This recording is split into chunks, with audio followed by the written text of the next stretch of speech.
Years are burning. Years are burning ఇదొక idiom, జాతీయం అన్నమాట. దీని అర్థం ఏంటంటే ఎవరైనా ఒక వ్యక్తి గురించి కానీ అతను లేనప్పుడు మనం మాట్లాడుకున్నట్టయితే, అంటే అతని యాబ్సెన్స్లో అతని గురించి మనం మాట్లాడుకున్నట్టయితే దాన్నే ఇయర్స్ ఆర్ బర్నింగ్ అని అంటాం అనమాట. ఇది సాధారణంగా అందరూ చేస్తూ ఉండే పని అనమాట. ఇక ఉదాహరణలు చూసినట్టయితే first one, we talked about Anil quite a bit, his ears must have been burning. So Anil లేడు, ఆయన గురించి మనం మాట్లాడుకున్నాం. సో ఆయన ears must have been burning అని అన్నాం అనమాట. Second one, we were talking about you last night, that explains why you felt your ears burning. నిన్న రాత్రి నువ్వు లేనప్పుడు నీ గురించి నేను మాట్లాడుకున్నాం, సో అందువల్లనే your years must be burning అని అన్నాం అనమాట. Third one, your father was complaining about you yesterday, were your ears burning. So నిన్న మీ నాన్న నీ గురించి చాలా కంప్లైంట్స్ చెప్పిండు, అందుకనే వర్ యువర్ ఇయర్స్ బర్నింగ్ అని అన్నాం అనమాట. Fourth one, I bet his ears are burning right now as we're talking about him. So అతని గురించి మనం ఇప్పుడు ఇక్కడ మాట్లాడుకుంటున్నాం, అతని ఇయర్స్ మస్ట్ బి బర్నింగ్ అని అన్నాం అనమాట. Fifth one, are you two talking about me, my ears are burning. So మీరిద్దరు నా గురించి మాట్లాడుకుంటుర్రా ఏంటి, మై ఇయర్స్ ఆర్ బర్నింగ్ అని అంటున్నాం అనమాట. ఇక ఇయర్స్ ఆర్ బర్నింగ్ అనే ఇడియం ఎలా వాడుకలోకి వచ్చింది చూసినట్టయితే, ఇది ప్రాచీన రోమన్స్ వాళ్ళ నమ్మకాల నుంచి తీసుకున్న ఇడియం అనమాట. ప్రాచీన కాలంలో రోమన్స్కి ఒక నమ్మకం ఉండేదన్నమాట. ఆ నమ్మకం ఏంటంటే ఎవరైనా వ్యక్తులు మన గురించి మనం లేనప్పుడు మన యాబ్సెన్స్లో వాళ్ళు మాట్లాడుకుంటున్నట్టయితే మన చెవులు దురద పెడతాయి, అంటే మన చెవులు దిమ్మగట్టినట్టు ఉంటాయి అని నమ్మేవాళ్ళు అనమాట. ఇక ఆ మాట్లాడుకునే వ్యక్తులు ఎవరైతే మన గురించి మంచి మాట్లాడుకుంటారో అప్పుడు మన రైట్ ఇయర్, అంటే మన కుడి చెవి దురద పెడుతూ ఉంది. అదేవిధంగా వాళ్ళు ఒకవేళ చెడు మన గురించి మాట్లాడుకున్నట్లయితే మన ఎడమ చెవి దురద పెడుతూ ఉన్నది అనే నమ్మకం. ఇది మూఢనమ్మకం కావచ్చు, ఏదైనా నమ్మకం కావచ్చు, కానీ ఇది రోమన్స్ నమ్మేవాళ్ళు అన్నమాట. సో అక్కడి నుంచి తీసుకుందే ఇయర్స్ ఆర్ బర్నింగ్ అనే జాతీయం, ఇడియం అనమాట. అంటే ఎవరైనా మనం లేనప్పుడు మన గురించి మాట్లాడుకున్నట్టయితే దాన్నే ఇయర్స్ ఆర్ బర్నింగ్ అని అంటాం అనమాట. Year to the ground. Year to the ground ఇదొక ఇడియం, జాతీయం అనమాట. దీని అర్థం ఏంటంటే మన చుట్టూ జరిగే ప్రతి అంశాన్ని మనం తెలుసుకున్నట్టయితే, గమనిస్తున్నట్టయితే దాన్నే ఇయర్ టు ద గ్రౌండ్ అని అంటాం అనమాట. అంటే మనకు మన చుట్టూ జరిగే అన్ని అంశాలు తెలిసి ఉండే దాన్నే ఇయర్ టు ద గ్రౌండ్ అని అనొచ్చు అనమాట. ఇక ఎగ్జాంపుల్స్ చూసినట్టయితే first one, if you want to know what's happening ask money, he has is year to the ground.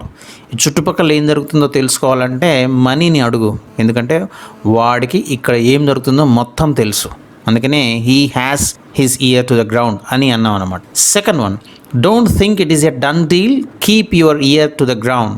పని అయిపోయిందని అనుకోకు, ఒక కన్నేసి ఉంచు, అంటే ఏం జరుగుతుందో తెలుసుకో, keep your year to the ground అని అన్నాం అనమాట. Third one, I'm not sure what's going to happen with this merger, so I'm keeping an ear to the ground. మనం వీళ్ళతో కలుస్తున్నాం, కానీ ఈ కలయిక దేనికి దారితీస్తుందో తెలియదు, అందువల్లే నేను చాలా జాగ్రత్తగా ఉంటున్నా, అన్ని విషయాలు తెలుసుకుంటున్నా, అందుకే I'm keeping an ear to the ground అని అన్నాం అనమాట. Fourth one, jobs in manufacturing are relatively scarce but I keep my ear to the ground. Manufacturing కంపెనీస్లలో జాబ్స్ సాధించడం అనేది అంత ఈజీ కాదు, కానీ నేను ఏం జరుగుతుంది, ఎలా జాబ్స్ వస్తున్నాయి అనే విషయాన్ని నేను తెలుసుకుంటూనే ఉన్నా, అందుకనే I keep my ear to the ground అని అన్నాం అనమాట. Fifth one, I know Kim is keeping her ear to the ground in case word gets out about the promotion. కిమ్కు ప్రమోషన్ కావాలని ఉంది, అందువల్ల చాలా అబ్జర్వేషన్లో పెట్టింది ఎలా ప్రమోషన్స్ వస్తాయి, అసలు ఏ రకంగా ప్రమోషన్స్ తీసుకుంటారు అనే దాని మీద, అందువల్లనే keeping her ear to the ground అని అన్నాం అనమాట.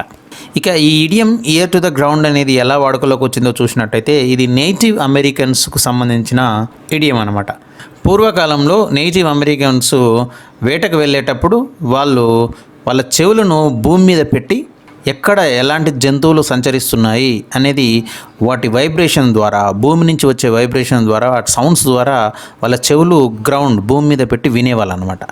సో వాళ్ళ దగ్గరికి జంతువు రాకముందుకే వాళ్ళ సౌండ్ని బట్టి వాళ్ళ దగ్గరికి ఏ జంతువు వస్తుంది అనేది తెలుసుకొని దాన్ని ఈజీగా వేటాడేవాళ్ళు అనమాట. సో ఇలా నేటివ్ అమెరికన్స్ వేట ఎక్స్పీరియన్స్ నుంచి తీసుకుందే ఇయర్ టు ద గ్రౌండ్ అనే ఇడియం అనమాట. దీని అర్థం ఏంటంటే మన చుట్టూ జరిగే అన్ని అంశాలను మనం కూలంకషంగా తెలుసుకున్నట్టయితే దాన్నే ఇయర్ టు ద గ్రౌండ్ అని అంటాం అనమాట.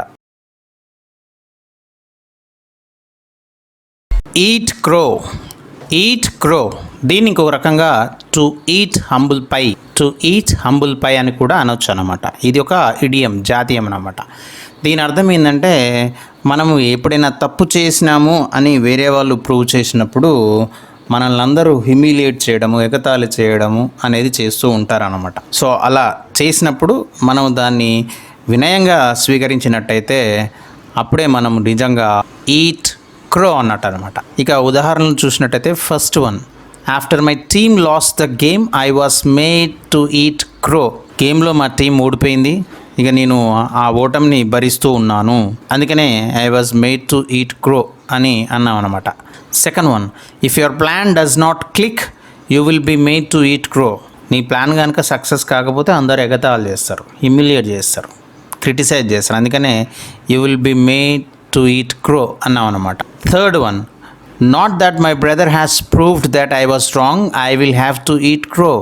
మా తమ్ముడు నాది తప్పు అని ప్రూవ్ చేసినందుకు కాదు నేను ఇంత బాధపడేది, అందుకనే I will have to eat crow అని అన్నాం అనమాట. Fourth one, it seems that upon further reflection I was wrong I will have to eat crow. ఒకవేళ రాబోయే రోజులలో నేను చేసేది తప్పు అని తేలినట్టయితే ఇక నన్ను అందరూ ఎగతాళి చేస్తారు, ఇక నేను తలదించుకోక తప్పదు, అందుకనే I will have to eat crow అని అన్నాం అనమాట. Fifth one, I will be eating crow if I'm not shown to be right. నేను చేసేది రాంగ్ అని తేలిందనుకో, రైట్ కాదు అని తేలిందనుకో, నేను తలదించుకోక తప్పదు, అప్పుడు అందరూ నన్ను అవమానిస్తారు, అందుకనే ఐ విల్ బీ ఈటింగ్ క్రో అని అన్నాం అనమాట. ఇక ఈ ఎక్స్ప్రెషన్ ఈట్ క్రో అనేది అమెరికన్ ఇంగ్లీష్లో బాగా వాడుకలో ఉందన్నమాట.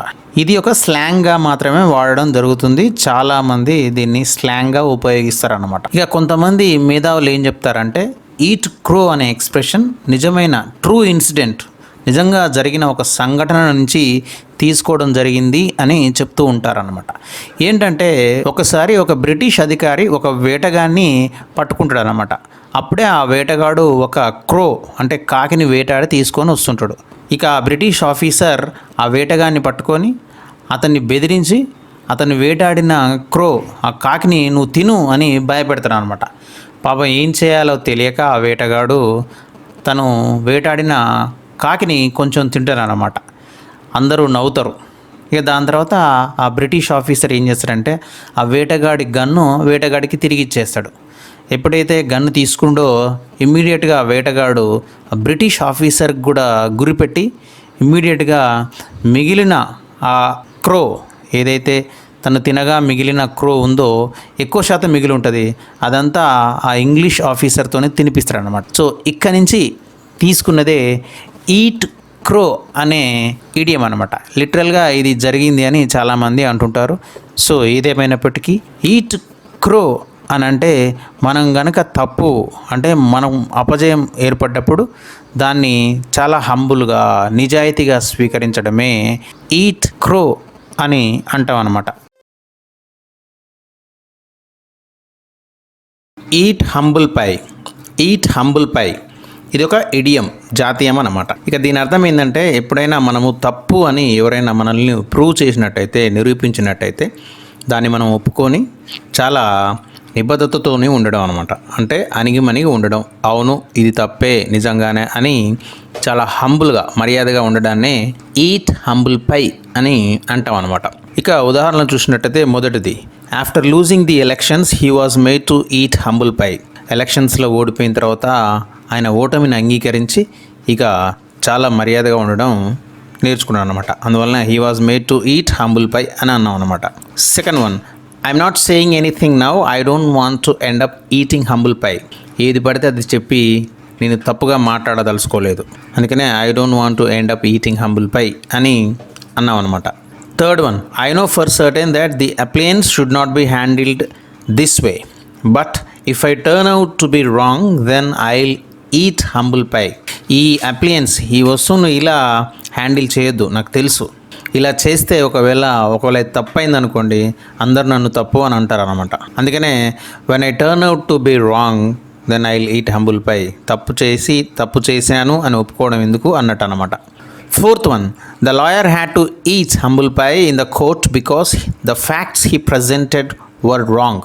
కోర్టులో లాయరు అన్ని తప్పుడు సాక్ష్యాలని ప్రవేశపెట్టిన అనమాట. సో జడ్జి అది తప్పని చెప్పినప్పుడు ఈయన ఒప్పుకోక తప్పలేదు. అందుకనే he had to eat humble pie అని అన్నాం అనమాట. Fifth one may often think that they are smarter than the others but such people always end up eating humble pie. మేము చాలా తెలివిగల్లోళ్ళము అని చాలామంది అనుకుంటూ ఉంటారు. అలాంటి వాళ్ళు పప్పులో కాలేసి ఎప్పుడో ఒకప్పుడు తప్పు చేస్తారు, అప్పుడు తలకాయ దించుకోక తప్పదు అన్నట్టు అనమాట. అందుకనే always end up eating humble pie అని అన్నాం అనమాట. ఇక ఈట్ హంబుల్ పై అనే ఇడియం ఎలా వాడుకలోకి వచ్చింది చూసినట్టయితే, యాక్చువల్గా ఈ ఇడియం ఒరిజినల్ వర్డ్ ఏంటంటే అంబుల్ పై. హంబుల్ పై కాదనమాట, అంబుల్ పై. ఇక ఈ అంబుల్ అనేది ఏంటంటే ఇది మాంసము అనమాట. దేని మాంసము? ఒక జింక యొక్క మాంసము. జింక యొక్క గుండె, హార్టు, కందెనకాయ ఇలాంటివి అన్నమాట. ఇలాంటివన్నీ వీటిని మనము అంబుల్ పై అని అంటాం అనమాట. ఇవి దాదాపుగా ఎవరు తినరు అనమాట, ఎవరు తినడానికి ఇష్టం చూపించరు. ఇక మరి ఎవరు వీటిని తింటారంటే సర్వెంట్స్, పని వాళ్ళు. అంటే ఈ మాంసానికి ఎక్కువ డిమాండ్ ఉండదు, అవి తినకూడని పార్ట్స్ లెక్క ట్రీట్ చేసేవాళ్ళు అనమాట. వీటిని పని మనుషులు తినేవాళ్ళు. ఇవి ఎవరైతే తింటారో వాళ్ళు లో కేటగిరీ స్టేటస్ కలిగిన ప్రజలు అని ఒక నమ్మకం ఉండేదన్నమాట. సో అందువల్ల ఈట్ అంబుల్ పై అంటే మనం చేసిన తప్పును ఒప్పుకొని మనం సబ్మిసివ్గా పశ్చాత్తాపంతో కనుక ఉన్నట్టయితే దాన్ని ఈట్ హంబుల్ పై అని అంటాం అన్నమాట. Eat out of one's hand ఇదొక ఈడియం, జాతీయం అన్నమాట. దీని అర్థం ఏంటంటే మనము చెప్పినట్టు ఇతరులు కనుక విన్నట్టయితే, మనము ఆలోచించినట్టు ఇతరులు కనుక ఆలోచించినట్టయితే, అంటే ఇతరులు మన కంట్రోల్లో కంప్లీట్గా ఉన్నప్పుడు దాన్ని మనము eat out of one's hand అని అంటాం అన్నమాట. ఇక ఉదాహరణ చూసినట్టయితే first one, within no time the former film star had all the office employees eating out of her hand. ఇక ఫార్మర్ ఫిల్మ్ స్టార్ ఒక ఆఫీస్ స్టార్ట్ చేసింది. ఆ ఆఫీస్లో ఉన్న ఎంప్లాయీస్ అందరూ ఆమె చెప్పిన మాట వినడమే మొదలుపెట్టారు. అంటే వింటున్నారు అనమాట, ఆమె చెప్పినట్టే వింటారు. అందుకనే office employees eating out of our hand అని అన్నాం అనమాట. Second one, as a young man Sameer dreamed he would have his wife eating out of his hand. కొత్తగా పెళ్ళైంది సమీర్కు, పెళ్ళాము నేను చెప్పినట్టే వింటదని కలలుగా అన్నాడు. అందుకనే he would have his wife eating out of his hand, చెప్పినట్టే వింటది అని అనుకుంటా అనమాట. Third one, you can tell the candidate as his followers eating out of his hand they will believe anything he says no matter how plainly false. క్యాండిడేట్కు చెప్పండి, ఎందుకంటే ఆయన followers ఆయన ఏం చెప్పినా వింటారు, ఆయన తప్పు చెప్పినా వింటారు. ఆయన ఫాలోవర్స్ అలా ఫాలో అవుతారు ఆయనను. అందుకనే followers eating out of his hand అని అన్నాం అనమాట. Fourth one, she usually has the press eating out of her hand. So ఆమె ప్రెస్లో పనిచేస్తుంది, ఆ ప్రెస్ ప్రకారం రూల్స్ ప్రకారమే నడుచుకుంటూ ఉంటుంది అనమాట, మారదు. Fifth one, I have got her eating out of my hand she will do anything I ask. ఆమె నా చేతుల్లోనే ఉంది, అంటే నా కంట్రోల్లో ఉంటుంది, నేను ఏమి చెప్తే అది చేస్తుంది. అందుకనే I have got her eating out of my hand అని అన్నాం అనమాట. ఇక ఈ expression eat out of one's hand అనే ఈడియం ఎలా వాడుకలోకి వచ్చిందో చూసినట్టయితే, మనకు వైల్డ్ యానిమల్స్, క్రూరమైన మృగాలకు ట్రైనింగ్ ఇస్తుంటారు. సింహాలకు, పులులకు ట్రైనింగ్స్ ఇచ్చి అవి మనం చెప్పినట్టు వినేటట్టు వాటిని మార్చేస్తారనమాట. అంటే టేమ్ చేస్తారు, మచ్చిక చేసుకుంటారు. సో ఇలా మచ్చిక చేసుకున్న యానిమల్స్ మనం చెప్పినట్టు వింటూ ఉంటాయన్నమాట, మన మీద దాడి చేయవు, కరవవు. సో ఇలా చేసేటట్టయితే అవి eat out of one's hand అనమాట. అంటే మనం చెప్పినట్టే అవి వింటుంటాయి అనమాట. So eat out of one's hand అంటే ఎవరైతే మనం చెప్పినట్టు విని మన అడుగుజాడల్లో నడుస్తారో, మనం ఆలోచించినట్టు ఆలోచిస్తారో వాళ్ళని eat out of one's hand అని అంటాం అన్నమాట.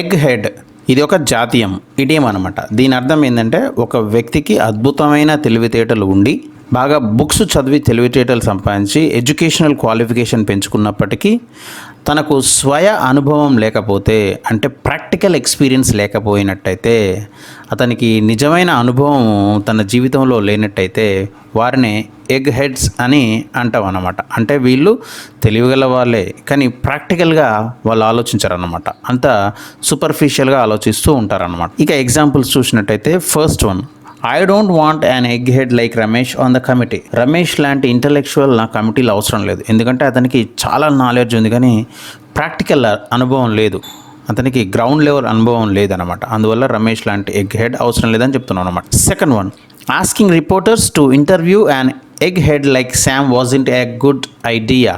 సో శామ్ లాంటి ఎగ్ హెడ్ను ఇంటర్వ్యూ చేయమనడంలో ఉపయోగం లేదు, ఎందుకంటే శామ్ అంతా చాలా అద్భుతమైన ఐడియాలు ఉన్నాయి కానీ ప్రాక్టికల్ నాలెడ్జ్ లేదు, అంటే వాస్తవంగా అతనికి గ్రౌండ్ లెవెల్ కింది స్థాయిలో అనుభవం లేదు కాబట్టి అవసరం లేదని చెప్తున్నాను అనమాట. Third one, I'm worried that people will think I'm an egg head because I one so many academic awards. So నాకు చాలా పిహెచ్డీస్ 2-3 పిహెచ్డీలు చేశాను, చాలా నాలెడ్జ్ ఉంది, కానీ ఇలా నాకు కేవలం థియరిటికల్ నాలెడ్జ్ ఉంది అని అందరు అనుకుంటుండొచ్చు. అది నాకు భయం అవుతుంది. నేను ఎగ్ హెడ్ అనుకుంటున్నాను అంటే నాకు ప్రాక్టికల్ ఎక్స్పీరియన్స్ లేదేమో అనుకుంటారు అందరూ అంటున్నాను అనమాట. Fourth one, the government was dominated by self important egg heads. గవర్నమెంట్లో తమకు తాము గొప్పవాళ్ళము, అంటే మాకు అన్నీ తెలుసు, ఇంటలెక్చువల్ నాలెడ్జ్ చాలా ఉంది, మాకు అన్ని విషయాలు తెలిసిన వాళ్ళు చాలామంది ఉంటుంటారు, వాళ్ళకి ఎలాంటి ప్రాక్టికల్ ఎక్స్పీరియన్స్ గ్రౌండ్ లెవెల్ కింద ఏం జరుగుతుందో వాళ్ళకి తెలియదు. Fourth one, how did that egg head get elected. వాడి కింది స్థాయిలో ఏం జరుగుతుందో తెలియదు కానీ ఎలక్షన్లో మాత్రం గెలుస్తుండు. ఎలా గెలుస్తుండు, ఇది పెద్ద ఆశ్చర్యం వేస్తుంది. కొన్నిసార్లు ఇలా జరుగుతూనే ఉంటాయి అన్నమాట. ఎగ్ హెడ్ అనే ఇడియం ఎలా వాడుకలోకి వచ్చి చూసినట్టయితే, ఇది మొదటిగా బాల్ హెడ్ బట్టతల వాళ్ళను చెప్పడానికి ఎగ్ హెడ్ అనేవాళ్ళు అనమాట. అంటే బట్టతల ఎవరికైతే ఉందో ఈ హ్యాస్ ఎన్ ఎగ్ హెడ్ అనేవాళ్ళు.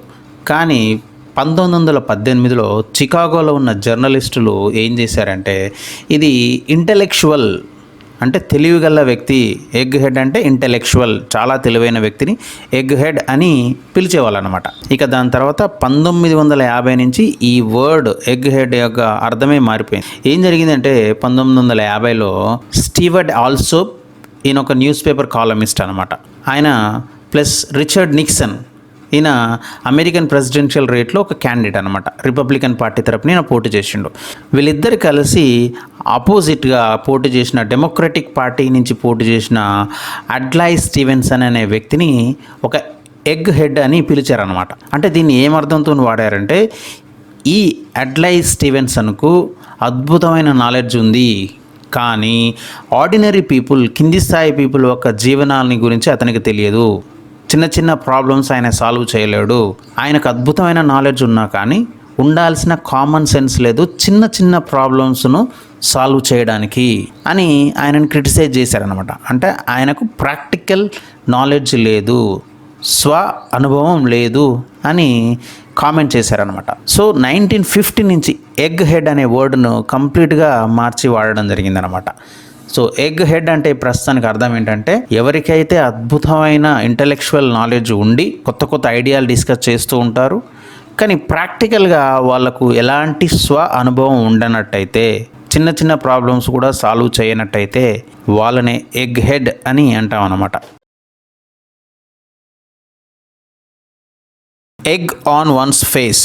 ఎగ్ ఆన్ వన్స్ ఫేస్ ఇదొక ఇడియం, జాతీయం అన్నమాట. దీని అర్థం ఏంటంటే, ఎదుటి వాళ్ళు మనల్ని కనుక ఫుల్గా ట్రీట్ చేసినట్టయితే, అవమానించినట్టయితే, మనము బాధపడ్డట్టయితే, గతంలో చేసిన తప్పులకు మనల్ని ఇప్పుడు ఫుల్గా ట్రీట్ చేసినట్టయితే, బాధ పెట్టినట్టయితే, అవమానించినట్టయితే, మనం ఎంబరాస్గా ఫీల్ అయినట్టయితే కంపల్సరీగా we have an egg on our face అన్నట్టే. ఇక ఉదాహరణలు చూసినట్టయితే first one, oh man the boss found out that messed up the budget report and now I have an egg on my face. Budget రిపోర్ట్లో కొన్ని తప్పులు చేసిన నేను, అందువల్ల నన్ను అందరు ఇప్పుడు ఫుల్గా ట్రీట్ చేస్తారు, ఎందుకంటే బాస్కు తెలిసింది అది, అందుకనే now I have an egg on my face అన్నాం అనమాట. అంటే నేను చాలా సిగ్గుతో తలదించుకుంటున్నా అన్నట్టు అనమాట. Second one, Sally was left with an egg on her face after forgetting the words to the song during her audition. Sally singing కాంపిటీషన్కి వెళ్ళింది, ఆడిషన్స్ స్టేజ్ మీద పాడేటప్పుడు తనకు ఉన్న లిరిక్స్ మర్చిపోయింది, సాంగ్ యొక్క లిరిక్స్. చాలా సిగ్గుపడింది, ఎంబరాస్గా ఫీల్ అయింది. అందుకనే left with an egg on her face అన్నాం అనమాట. Third one, Nikhil went around saying he would win the tournament. He lost the first round. He has an egg on his face. Nikhil ఏం చెప్పాడు, ఈ tournament గెలిస్తే cup నాకే వస్తుంది అని చెప్పిండు. టోర్నమెంట్ మొదలైంది, ఫస్ట్ మ్యాచ్లోనే ఓడిపోయింది. నిఖిల్కు తల ఎక్కడ పెట్టుకోవాలని అర్థం కాలే, తల సిగ్గుతో తలదించుకోవాల్సిన పరిస్థితి ఏర్పడింది. సో ఈ ఫెల్ట్ ఎంబరాస్డ్ అనమాట. అందుకనే ఈ has an egg on his face అన్నాం అనమాట. Fourth one, if they take this game lightly they could end up with an egg on their faces. ఈ గేమ్ను వాళ్ళు సీరియస్గా తీసుకోకపోతే, లైట్గా తీసుకుంటే వాళ్ళు సిగ్గుతో తలదించుకునే రోజు వస్తుంది, అంటే వాళ్ళు బాధపడే రోజు వస్తుంది అనమాట. అందుకనే end up with an egg on their faces అన్నాం అనమాట. Fifth one, Raju's fiancé ran away a week before their wedding. The poor chap has an egg on his face. రాజు పెళ్ళికి ఎదురింది, ఇక వారంలో పెళ్ళగానే పెళ్లి కూతురు లేచిపోయింది. పాపం రాజు సిగ్గుతో తలదించుకోవాల్సిన పరిస్థితి ఏర్పడింది. అందుకనే the poor chap has an egg on his face అని అన్నాం అనమాట. ఇక egg on one's face idiom యొక్క ఆరిజిన్ చూసినట్టయితే దీన్ని మనము చదువుతూనే అర్థం చేసుకోవచ్చు. సెల్ఫ్ ఎక్స్ప్లెనేటరీ అనమాట. ఎవరైనా మన మొహం మీద ఎగ్గుతోని కొట్టి దాని రసం అంతా మన మొహం మీద పూస్తే ఎలా ఉంటుంది, చూడడానికి అందంగా కనబడతామా, సిల్లీగా ఫుల్ లెక్క కనబడతాం అనమాట, అంతే కదా. సో అక్కడి నుంచి తీసుకుంది ఎగ్ ఆన్ వన్స్ ఫేస్ అనమాట. ఎప్పుడైతే మనము ఫుల్ చేయబడతామో, ఎప్పుడైతే మనం సిగ్గుతో తలదించుకుంటామో, ఎప్పుడైతే మనం ఎంబరాస్డ్గా ఫీల్ అవుతామో మన చేసిన తప్పులకు, అప్పుడే ఎగ్ ఆన్ అవర్ ఫేస్ ఉందని చెప్తారనమాట. Even Homer sometimes nods. Even Homer sometimes nods ఇదొక ఇడియం, జాతీయం అన్నమాట. దీని అర్థం ఏంటంటే నోబడీ ఈజ్ పర్ఫెక్ట్. ఎవ్వరూ పర్ఫెక్ట్ కాదు ఈ ప్రపంచంలో, అందరూ తప్పులు చేస్తారు, తప్పులు చేస్తూనే ఉంటారు అనే సందర్భంగా వాడేదే ఈవెన్ హోమర్ సమ్టైమ్స్ నాట్స్ అనే ఇడియం అన్నమాట. ఇక ఉదాహరణలు చూసినట్టయితే first one, I would comfort myself with our old school saying even the worthy Homer sometimes nods. నేను పాత స్కూల్లోనే చదువుకుంటాను, ఎందుకంటే కొత్త స్కూల్కి వెళ్తే అక్కడ తప్పులు లేకుండా ఏది ఉండదు. పాత స్కూల్ బాగాలేదని నేను కొత్త స్కూల్కి వెళ్తే అక్కడ కూడా ఏదో ఒకటి బాగా ఉండదు, అందువల్ల అక్కడ కూడా ఏదో తప్పు ఉంటుంది, ఎందుకంటే ఏది పర్ఫెక్ట్ కాదు. ఎందుకంటే వర్తీ హోమర్ సమ్టైమ్స్ నాట్స్, అందుకని అక్కడ కూడా పర్ఫెక్ట్ కాదు అని చెప్పాను అనమాట. Second one, now even Homer sometimes nods to be sure but any error in this matter no matter how small could cost the company millions. నాకు తెలుసు ఏది పర్ఫెక్ట్ కాదని, తప్పులు సహజమని, కానీ ఒక చిన్న మిస్టేక్ చేసినా ఇప్పుడు అది ఎంత చిన్న మిస్టేక్ అయినా మన కంపెనీకి మిలియన్స్లలో నష్టం వస్తుంది, అందువల్ల జాగ్రత్తగా ఉండండి. నాకు తెలుసు ఈవెన్ హోమర్ సమ్టైమ్స్ నాట్స్, తప్పులు సహజమని, ఏది పర్ఫెక్ట్ కాదని అన్నాం అనమాట. Third one, when I told Anjali there were a couple of errors in her report she replied that even Homer sometimes nods. Anjali report తీసుకొచ్చింది, అందులో కొన్ని తప్పులు ఉన్నాయని చెప్పిన. అప్పుడు ఆ అమ్మాయి అన్నది, తప్పులు సహజం సార్, అలా ఉంటాయి, ఎవరు పర్ఫెక్ట్ కాదు అని అన్నది అనమాట. అందుకనే ఈవెన్ హోమర్ సమ్టైమ్స్ నాట్స్ అన్నాం అనమాట. Fourth one, the film is without a doubt the filmmaker's masterpiece. Despite a minor plot hole in the third act, even Homer sometimes nods. After all, film అద్భుతంగా ఉంది, చాలా బాగుంది, కానీ third పార్ట్లో చిన్న mistake ఉంది. ఇక mistakes common, ఆ చిన్నది అందరికి తెలియదు, ఎందుకంటే ఈవెన్ హోమర్ సమ్టైమ్స్ నాట్స్, ఎవరు పర్ఫెక్ట్ కాదు కదా అన్నాం అనమాట. Fifth one, Aziz has been doing a brilliant job but every now and then he slips up even Homer sometimes nods I guess. Aziz అనే వ్యక్తి చాలా అద్భుతమైన వ్యక్తి, ఎంత మంచి వ్యక్తి అంటే రెగ్యులర్గా తన పని తను చేస్తాడు, కానీ అప్పుడప్పుడు తప్పిస్తాడు. ఇంకా అంతేలే, ఎవరు పర్ఫెక్ట్ కాదు కదా, అందుకనే ఈవెన్ హోమర్ సమ్టైమ్స్ నాట్స్ అని అన్నాం అనమాట. ఇక ఈవెన్ హోమర్ సమ్టైమ్స్ నాట్స్ అనే ఇడియం ఎలా వాడుకలోకి వచ్చిందో చూసినట్టయితే ఇది గ్రీక్లోంచి తీసుకుందనమాట. హోమర్ అనే వ్యక్తి గ్రీక్ రచయిత, పోయట్ అనమాట, కవి. ఇతను 2 గొప్ప ఎపిక్స్ రాశాడు, గ్రంథాలు రాశాడు అనమాట. ఏంటి అంటే the Iliad and the Odyssey అనే 2 పెద్ద పెద్ద మహాకావ్యాలను రచించాడు అనమాట. ఎంత బాగా రాశాడంటే చాలా అద్భుతం, ప్రపంచవ్యాప్తంగా ఇవి ఫేమస్ అనమాట. ఇక ఈ ఇడియంలో నాడ్, ఏదైతే నాడ్ అనేది ఉందో దీని అర్థం ఏంటంటే ఫాల్ అస్లీప్ అనమాట, అంటే నిద్రపోవడం, ఒక కునుకు తీయడం అనమాట. ఇంత పెద్ద హోమర్ అనే రచయిత ఇలియడ్, ఒడిసీ లాంటి పెద్ద పెద్ద మహా గ్రంథాలలో కూడా కొన్ని తప్పులు చేశాడు. ఎందుకు చేశాడు అంటే అప్పుడప్పుడు ఆయన నాడ్ చేశాడు, అంటే ఒక కునుకు తీశాడు, నిద్ర ఆయనను ఆవరించింది అనమాట. అందువల్ల కొన్ని తప్పులు చేశాడు. ఇక ఈ విషయాన్ని రోమన్ పోయట్ అయిన హొరేస్ అనే వ్యక్తి తన ఆర్క్ పొయటికా అనే గ్రంథంలో ఒక లైన్ రాశాడు. ఏం రాశాడంటే, I think it is a shame when the worthy Homer nods but in so long a work it is allowable if drowsiness comes on అనే ఒక లైన్ రాశారనమాట. ఏంటంటే, నా ఉద్దేశంలో హోమర్ లాంటి మహా గొప్ప కవి తప్పు చేయడం అనేది చాలా సిగ్గుచేటు. కానీ అంత మహా గ్రంథాలు రాస్తున్నప్పుడు నిద్ర రావడం కామనే కదా, అందువల్ల నిద్ర వచ్చినప్పుడు నిద్రపోయాడు. నిద్రలో ఆయన తప్పు చేసి ఉండొచ్చేమో అని రాశాడనమాట. ఇలా ఈ కథలోంచి తీసుకుందే even Homer sometimes nods, అంటే నువ్వు ఎంత పెద్ద గొప్ప వ్యక్తివైనా తప్పు చేయక మానవు. అందుకనే నో బడీ ఈజ్ పర్ఫెక్ట్, ఎవరు పర్ఫెక్ట్ కాదు అని చెప్పడం జరిగిందనమాట. Elephant in the room. Elephant in the room, దీన్ని ఇంకొక రకంగా gorilla in the room, gorilla in the room అని కూడా అనవచ్చు అన్నమాట. ఇది ఒక ఇడియం, జాతీయము. దీని అర్థం ఏంటంటే, ఏదైనా చాలా పెద్ద సమస్య, ప్రాబ్లము ఉన్నది అని అందరికీ తెలుసు, కానీ దాని గురించి మాట్లాడడానికి ఎవరు ఇష్టపడకపోవడాన్నే ఎలిఫెంట్ ఇన్ ద రూమ్ అంటాం అనమాట. అంటే సమస్య ఉంది అని అందరికీ తెలుసు, దాని గురించి ఎవరు మాట్లాడడానికి ఇష్టపడరు అనమాట. ఇక ఉదాహరణలు చూద్దాం. First one, corruption is the elephant in the room that no politician is willing to talk about. అవినీతి అనేది ఈ దేశంలో చాలా పెరిగిపోయింది అనే విషయం అందరికీ తెలుసు, కానీ ఏ ఒక్క రాజకీయ నాయకుడు కూడా దాని గురించి మాట్లాడడానికి ఇష్టపడాడు. అందుకనే corruption is the elephant in the room అన్నాం అనమాట. Second one, plagiarism is an elephant in the room that no academic wishes to discuss. Plagiarism అనేది కాపీ కొట్టడం అన్నమాట. అంటే థీసిస్, మనం ఒక థీసిస్ నుంచి కాపీ కొట్టి ఇంకొక థీసిస్ తయారు చేయడం, డాక్టరేట్ పొందడానికి కావచ్చు, ఏదైనా హయ్యర్ క్వాలిఫికేషన్ పొందడానికి కావచ్చు, ఇలా చేసేదాన్నే ప్లేజరిజం అంటారనమాట. ప్లేజరిజం అనేది చాలా పెద్ద సమస్య. ఇది అందరు అకాడమిషియన్స్కు తెలుసు, కానీ దీని గురించి ఎవరు మాట్లాడతలేరు, ఇది అడ్రస్ చేస్తలేరు. అందుకనే plagiarism is an elephant in the room అన్నాం అనమాట. Third one, when Jeff arrived at the meeting yesterday, he had a huge black eye. He gave us no explanation and nobody dared ask him about it. So we sat there for the whole morning with this elephant in the room. నిన్న Jeff వచ్చిండు, చాలా తప్పులు చేసిండు. ఆయన నిన్న మీటింగ్కి వచ్చిండు, గతంలో చాలా తప్పులు చేసిండు, చాలా రోజుల తర్వాత మీటింగ్కి వచ్చిండ్రు. ఆయన తప్పు చేసిన విషయం అందరికీ తెలుసు. ఆయన మీటింగ్కి వచ్చిండ్రు, కానీ ఎవ్వరు కూడా ఆయనను అడగడానికి సాహసించలేదు. ఆయన తప్పు చేసిండని అందరికీ తెలిసినప్పటికీ ఎవరు ఆ తప్పు గురించి మాట్లాడలేదు. సో అందువల్ల ఆయనతో కలిసి కూర్చున్నాం అందరం కలిసి. So we sat there for the whole morning with this elephant in the room. Fourth one, excessive use of pesticides in agriculture is the health minister's elephant in the room. అగ్రికల్చర్లో అత్యధికంగా pesticides, రసాయనాలు వాడకం అనేది చాలా ప్రమాదం, అదొక పెద్ద సమస్య. దాన్ని హెల్త్ మినిస్టర్ కూడా అడ్రస్ చేస్తలేరు. అందుకనే health minister's elephant in the room అన్నాం అన్నమాట. Fifth one, the star player who was splashed all over the tabloids last week with another woman arrived at the TV studio with his wife on his arm, but it was like an elephant in the room for the host of the show. గత వారం మొత్తం ఈ TV వాళ్ళు ఏం చేశారంటే, ఒక star ప్లేయర్ని పట్టుకొని వేరే అమ్మాయితో ఉన్న ఫోటోలను ప్రచారం చేశారు అనమాట.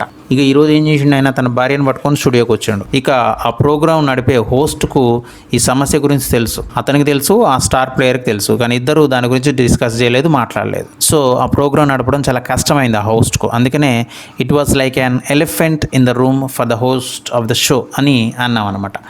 ఇక elephant in the room or gorilla in the room అనే ఇడియం ఎలా వాడుకలోకి వచ్చిందని చూసినట్టయితే, ఇది సెల్ఫ్ ఎక్స్ప్లెనేటరీ, చూస్తేనే అర్థమవుతుంది. ఒకవేళ ఎలిఫెంట్ కావచ్చు, గొరిల్లా కావచ్చు, మన రూమ్లో ఉన్నప్పుడు దాన్ని పట్టించుకోకుండా మనం ప్రశాంతంగా ఉండగలుగుతామా? అలా తీసుకున్నదే ఈ elephant in the room or gorilla in the room అనే ఇడియం అనమాట. దీని అర్థం ఏంటంటే, సమస్య చాలా పెద్దగా ఉంటుంది, అది అందరికీ తెలుసు, కానీ దాని గురించి మాత్రం ఎవ్వరూ మాట్లాడరు. ఇలా ఒకవేళ ఉన్నట్టయితే అలాంటి దాన్ని ఎలిఫెంట్ ఇన్ ద రూమ్ అని అంటాం అనమాట. Excuse my French or pardon my French. Excuse my French or pardon my French, ఇదొక ఇడియం అన్నమాట, జాతీయం. దీని అర్థం ఏంటంటే, అన్ అపాలజీ ఫర్ స్వేరింగ్. అంటే మనం బూతులు మాట్లాడబోయే ముందు సారీ అని చెప్తాం కదా, అలా చెప్పడాన్నే ఎక్స్క్యూజ్ మై ఫ్రెంచ్ లేకపోతే పార్డన్ మై ఫ్రెంచ్ అని అంటాం అనమాట. అంటే బూతులు మాట్లాడే ముందు, బ్యాడ్ వర్డ్స్ ఉపయోగించే ముందు సారీ అని చెప్పడాన్ని ఎక్స్క్యూజ్ మై ఫ్రెంచ్ అని అంటాం అనమాట. ఇక ఉదాహరణలు చూసినట్టయితే, first one, I will tell you what I think of the new manager. Ladies, you will have to pardon my French. ఇక కొత్తగా వచ్చిన మేనేజర్ గురించి నేను వాస్తవాలు కొన్ని చెప్తా. ఇక్కడ ఉన్న లేడీస్ అమ్మాయిలు కొంచెం నన్ను క్షమించాలి, ఎందుకంటే కొంచెం బూతులు మాట్లాడబోతున్నాను. అందుకనే you will have to pardon my French అన్నాం అనమాట. Second one, I have lot of things to say. The delicate once among you will have to excuse my French. నేను ఈరోజు చాలా ఓపెన్గా చాలా విషయాలు మాట్లాడాలనుకుంటున్నా. మీలో ఎవరైతే డెలికేట్గా ఉన్నారో, నేను కొన్ని బూతులు కూడా వాడబోతున్నాను, you will have to excuse my French, నన్ను వాళ్ళు సారీ చేయాలి అని అంటున్నాం అనమాట. Third one, John don't use language like that in front of the kids. Oops excuse my French. పిల్లల ముందు అలా బూతులు మాట్లాడతావేంటి, అలా మాట్లాడకు జాన్. ఓ సారీ అలానా అన్నాం అనమాట. అందుకనే ఊప్స్ ఎక్స్క్యూజ్ మై ఫ్రెంచ్ అన్నట్టు అనమాట. Fourth one, pardon my French but that's a damn shame. నిజంగా నేను బూతులు కూడా మాట్లాడుతున్నా, నన్ను క్షమించు, అందుకనే పార్డన్ మై ఫ్రెంచ్ అన్నాం అనమాట. Fifth one, if you will pardon my French is a bloody full. నిజంగా నువ్వు నాకు క్షమించాలా, నేను బ్లడీ ఫుల్ అంటున్నా ఆయనను, ఎందుకంటే వాడు నిజంగా బ్లడీ ఫుల్లే కాబట్టి. అందుకనే if you will pardon my French, నన్ను క్షమించాలి అన్నట్టు అనమాట. ఇక excuse my French or pardon my French అనే ఈడియం ఎలా వాడుకలోకి వచ్చిందో చూసినట్టయితే, ఇంగ్లీష్ వాళ్ళు ఫ్రెంచ్ వాళ్ళను ఇష్టపడే వాళ్ళు కాదు. అంటే ఇంగ్లీష్ వాళ్ళకు ఫ్రెంచ్ వాళ్ళంటే అస్సలు ఇష్టం ఉండదు. దానికి ఒక కారణం ఇంగ్లీష్ వాళ్ళు చెప్తుంటారు. ఏంటంటే ఫ్రెంచ్ వాళ్ళు ప్రతి చిన్న విషయానికి ఒట్టు వేస్తూ ఉంటారు అనమాట. అంటే ఒట్లు వేస్తాం మన అమ్మతోడు అయ్యతోనని. సో ఇలా ఫ్రెంచ్ వాళ్ళు ప్రతి విషయానికి ఒట్టు వేస్తూ ఉంటారు అనమాట. సో అందువల్ల అక్కడి నుంచి తీసుకొని ఇంగ్లీష్ వాళ్ళు ఎవరన్నా తిట్టాలన్నా, బూతులు మాట్లాడాలన్నా వాళ్ళు ఒక ఎక్స్ప్రెషన్ వాడేవాళ్ళు. ఏం వాడేవాళ్ళు అంటే ఎక్స్క్యూజ్ మై ఫ్రెంచ్, లేకపోతే పార్డన్ మై ఫ్రెంచ్. అంటే బూతులు మాట్లాడడానికి ముందు ఇలా ఒట్టు వేసేవాళ్ళు అనమాట, సారీ అని చెప్పేవాళ్ళు. సో ఇక్కడి నుంచి తీసుకుందే excuse my French, pardon my French అనమాట. దీని అర్థం ఏంటంటే మనం బూతులు వాడబోయే ముందు సారీ అని చెప్పడము. ఇక దాని తర్వాత అలా సారీ అడిగిన తర్వాత ఎలా బూతులైనా మాట్లాడుతూ ఉంటారు అన్నమాట. సో ఇక్కడి నుంచి తీసుకుందే excuse my French, pardon my French అనే ఈడియం. దీని అర్థం ఏంటంటే సారీ చెప్పడం, బూతులు మాట్లాడబోయే ముందు సారీ చెప్పడం అనమాట.